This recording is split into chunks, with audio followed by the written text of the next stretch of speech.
The next day arrived. The breeze was thankfully light, and I would be going up the mast whilst on the dock.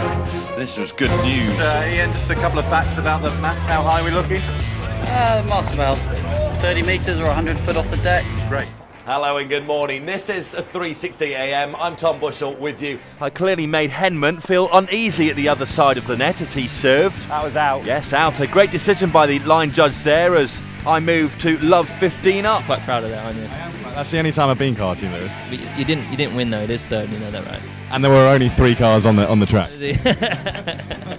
You're a pretty good golfer, Tim, but Justin, how do you think he rates on the par 3 here? What are your thoughts and tips for Tim Henman? Well, I actually think out of all the shots he hit the most quality shot today. There was a little pitching wedge he hit in there with a little bit of draw. There's a left to right breeze. He held it in with a little draw and landed it and kept it inside the 180 bullseye. So I pay him a lot to say that. You might laugh at a sportsman learning the game on a computer, but it's not that uncommon. F1 drivers learn new tracks on a computer all the time. Even football managers have been known to play Football Manager at home. But there is one thing a computer can't simulate, and that is the brute force of being on the field. Well, that is quick, isn't it? That is very quick. Slowly, lads, slowly. Crikey. Slowly. Hello everyone, welcome to Scotland. It's 4th round FA Cup day here in Rochdale. They're playing Huddersfield. Of course, these two teams might possibly be at Wembley later on at the end of this season as they look to gain promotion in their respective leagues. But today it's a different sort of road to Wembley. It's FA Cup day. It was putting him in an awkward position, doesn't it? Well, I think he's come out today and said he's fully supportive of the announcement today. I think to get rid of any speculation over the course of the rest of the season. I saw tweets the other day saying Pep Guardiola's wife had been spotted looking at schools in Manchester for their kids. Let's get rid of all of that and let's concentrate on here are the facts, and this is what's going to happen. Tom Bushell is there. Who's it gone to, Tom? Rangers are 1-0 down against Ross County here. Inside 20 minutes, Ross County scored. Jim O'Brien, lovely work down the right-hand side, slipped it through into the middle of the box where Alex Schauk was standing, and he slipped it into the goal for his second goal of the season. Let's not forget that Ross County haven't conceded here, the only Scottish Premier League team not to concede at Ibrox this season. If they maintain that this afternoon, they'll help themselves their first ever victory against Rangers. It's Rangers 0, Ross County 1. Hold on to the ring.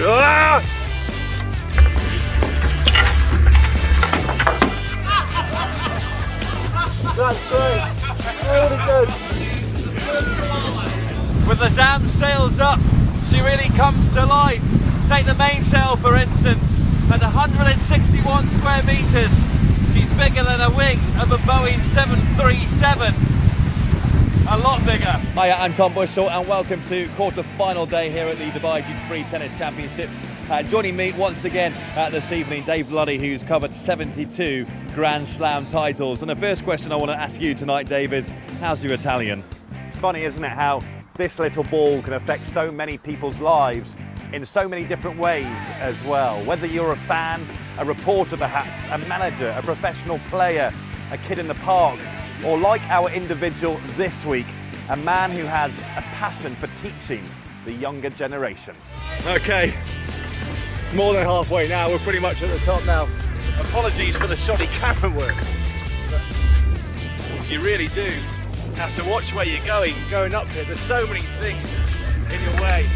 Really there! You start against the Arab number 1 as well. Very fitting for you in this Dubai Championships. I guess so. Yeah, and I think it's going to be. Tiger Rory, welcome back to Abu Dhabi. Start of a brand new season. What are your thoughts ahead of this golf championship?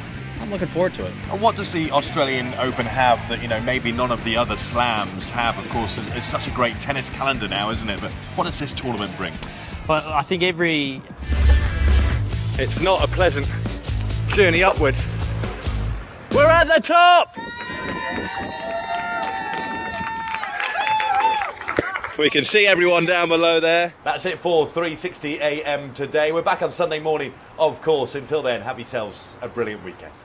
Yeah, lads! Can I come down?